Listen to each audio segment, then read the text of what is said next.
అందరికీ నమస్కారం. నేను మీ ఆయుర్వేద డాక్టర్ చిట్టిపొట్ల మధుసూదన శర్మని. మనం ఈ వీడియోలో ఉల్లిపాయ ఔషధ గుణాలు అనేటువంటి చక్కటి ఆసక్తిదాయకమైనటువంటి అంశాన్ని గురించి తెలుసుకోబోతున్నాం.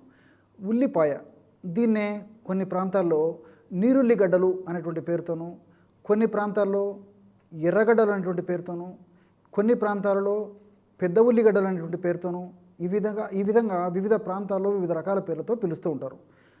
ప్యాజ్ అనేటువంటి పేరుతో కూడా పిలుస్తూ ఉంటారు అనమాట. అట్లే ఇంగ్లీష్లో ఆధునికంగా ఆనియన్ అనేటువంటి పేరుతో పిలుస్తుంటారు. ఈ నీరుల్లిపాయలు మనకు సంవత్సరం అంతా కూడా మార్కెట్లో దొరుకుతాయి. ప్రతి ఇంట్లో సంవత్సరం అంతా ఇంచుమించు ప్రతిరోజు వాడదగినటువంటి ఆహార పదార్థం ఈ యొక్క ఉల్లిగడ్డ లేదా ఉల్లిపాయ లేదా నీరుల్లిపాయ.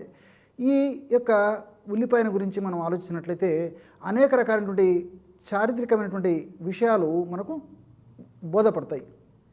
ఉదాహరణకి ఈజిప్టియన్ల గురించి మనం ఆలోచించినట్లయితే ఈజిప్టియన్లు ఈ యొక్క నీరుల్లిపాయని మహా పవిత్రంగా భావించి మరణించినటువంటి వాళ్ళ పెద్దలకి ఆ యొక్క రోజుల్లో ఈ యొక్క ఉల్లితో చేసినటువంటి ఆహార పదార్థాలని నైవేద్యంగా పెట్టేవారని చెప్పేసి మనకు చారిత్రక ఆధారాలు తెలుస్తున్నాయి.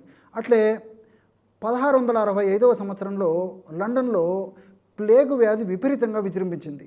అనేక మంది మృత్యువాత పడేటువంటి, వేలాది మంది లక్షలాది మంది మృత్యువాత పడేటువంటి పరిస్థితి ఏర్పడిందనమాట ఈ యొక్క ప్లేగు వ్యాధితో. అప్పుడు ఈ ఉల్లిపాయలు అమ్మేటువంటి దుకాణదారులకి ఈ యొక్క ప్లేగు వ్యాధి సోకలేదట. అంటే కేవలము ఉల్లిపాయల యొక్క వాసన ప్రభావం చేతనే ప్రేగులను ఈ యొక్క వ్యాధిని ప్లేగు వ్యాధిని కలుగజేసేటువంటి ఆ క్రిములను సమర్థవంతంగా ఎదుర్కొన్నట్లు మనకు ఈ యొక్క చారిత్రక ఆధారాలు బట్టి కూడా తెలుస్తుంది. అదేవిధంగా రిచార్డ్ చక్రవర్తి, ఇంగ్లాండ్లో రిచార్డ్ చక్రవర్తి, ఆయన దీని శక్తిని గ్రహించి శక్తివంతమైనటువంటి ఈ యొక్క ఔషధంగా ఇది గ్రహించి ఆ చక్రవర్తి, ఇంగ్లాండ్ చక్రవర్తి రిచార్డు ఉల్లిపాయను దండలాగా చేసేసుకొని మెడలో ధరించేవాడని చెప్పేసి కూడా మనకు చారిత్రక ఆధారాలను బట్టి తెలుస్తుందన్నమాట. ఈ విధంగా చారిత్రకంగా కూడా మనం మొదటి నుంచి గమనించినట్లయితే ఒక భారతదేశంలోనే కాకుండా ప్రపంచవ్యాప్తంగా కూడా దీనికి ఉన్నటువంటి ప్రాధాన్యత మనకి అర్థమవుతుంది. ఇందులో అనేక రకాలైన రసాయన పదార్థాలు కూడా ఉన్నాయి. ఈ క్యూరిసిటిను, అదేవిధంగా డైసల్ఫైడు, ట్రైసల్ఫైడు, సల్ఫరు, పెపెన్ను, ఇలాంటి అనేక రకాలైన రసాయన పదార్థాలు ఉన్నాయి. అట్లే ఈ యొక్క ఉల్లి క్రిమినాశకారిగా చాలా అద్భుతంగా పనిచేస్తుంది. అదేవిధంగా క్యాన్సర్ నివారణగా, అంటే క్యాన్సర్ రాకుండా ఉండేందుకు, వచ్చిన తర్వాత త్వరగా తగ్గేందుకు కూడా ఈ యొక్క ఉల్లిపాయలు ఉన్నటువంటి వివిధ రకాలైన రసాయన పదార్థాలు ఉపయోగపడతాయి. వీటితో పాటు హెచ్ పైలోరీ అనేటువంటి క్రిమిని సమర్థవంతంగా నిర్మూలించగలిగినట్లు పరిశోధనలు కూడా తెలియజేస్తున్నాయి. చాలామంది గ్యాస్ట్రిక్ ట్రబుల్ సమస్యతో బాధపడుతుంటారు. ఈ సమస్యతో బాధపడుతున్నప్పుడు వైద్యుల వద్దకు వెళ్ళినప్పుడు వాళ్ళు వివిధ రకాలైనటువంటి పరీక్షల్లో భాగంగా పరీక్షలు చేసేసి హెచ్ పైలోరీ అనేటువంటి సూక్ష్మక్రిమి, జీర్ణ వ్యవస్థలో ఉన్నటువంటి సూక్ష్మక్రిమి వల్ల ఈ యొక్క సమస్య వస్తుందని చెప్పేసి చెప్తుంటారు అనమాట. ఈ యొక్క సమస్య వల్ల ప్రేగుల్లో అల్సర్స్, అంటే పుళ్ళు తయారైనటువంటి పరిస్థితి కూడా ఏర్పడుతూ ఉంటుంది. గ్యాస్ట్రిక్ అల్సర్స్ అనేటువంటి పేరుతో కూడా పిలుస్తుంటారు అనమాట. ఈ హెచ్ పైలోరీ అనేటువంటి క్రిమిని సమర్థవంతంగా నిర్మూలించేటువంటి శక్తి ఈ ఉల్లిపాయలో ఉన్నట్లు పరిశోధనల ద్వారా కూడా తెలిసిందనమాట. ఇలా వివిధ రకాలైనటువంటి ఈ యొక్క వ్యాధుల్లో కూడా, అంటే వివిధ రకాలైనటువంటి అనారోగ్య పరిస్థితుల్లో కూడా ఉల్లి సమర్థవంతంగా ప్రభావవంతంగా పనిచేసేట్టు మనకి బోధపడుతూ ఉంది. వైద్యపరంగా అంటే మనకై మనం తయారు చేసుకోగా అనేక రకాలైనటువంటి ఔషధాలు వివిధ రకాలైనటువంటి మనం ఎదుర్కొనేటువంటి వ్యాధుల్లో ఉపయోగపడతాయి. ఉదాహరణకి బరువు పెరిగేందుకు చాలా సింపుల్ చిట్కా బరువు తగ్గేందుకు చాలా సింపుల్ చిట్కా ఈ ఉల్లిపాయతో ఉందన్నమాట. మరి చాలామంది ఆహారం బాగానే తీసుకుంటుంటారు, సమర్థవంతమైనటువంటి ఒక పోషకభరితమైనటువంటి ఆహారం తీసుకుంటుంటారు, అన్ని రకాలుగా నియమాలు పాటించినప్పటికీ వెయిట్ పెరగకపోయేటువంటి పరిస్థితి ఏర్పడుతుంటే కొంతమందికి వివిధ రకాలైనటువంటి అనారోగ్య రీత్యా వెయిట్ పెరిగేటువంటి పరిస్థితి ఏర్పడదు. అంటే ఆ వయస్సుకి ఆ ఎత్తుకి తగినంత బరువు లేకుండా ఉండేసి చాలా ఇబ్బంది పడేటువంటి పరిస్థితి కూడా ఉంటుందన్నమాట. మరి ఇలాంటి వాళ్ళు కేవలము ఉల్లిపాయ ముక్కలు, బెల్లము ఈ రెండూ కలిపి తీసుకోవడం వల్ల వివిధ రకాలైన రసాయన మార్పులు దేహంలో జరిగి ఫ్యాటు, అదేవిధంగా కండరాలు పెరిగేందుకు ఈ యొక్క ఔషధాలు ఉపయోగపడతాయి. ఉదాహరణకి ఒక 20 నుంచి 25 గ్రాములు లేదా మ్యాక్సిమం 30 గ్రాములు నీరుల్లిపాయ ముక్కలు తీసుకొని అందులో 1 నుంచి 2 టీ స్పూన్లు బెల్లం కలిపేసేసి ఆ యొక్క పదార్థాన్ని రోజు సేవిస్తుండాలన్నమాట. ఈ విధంగా క్రమం తప్పకుండా సేవించడం వల్ల బరువు పెరిగేందుకు ఈ యొక్క నీరుల్లిపాయ బెల్లము కలిపి తయారు చేసుకున్నటువంటి ఔషధం ఉపయోగపడుతుంది.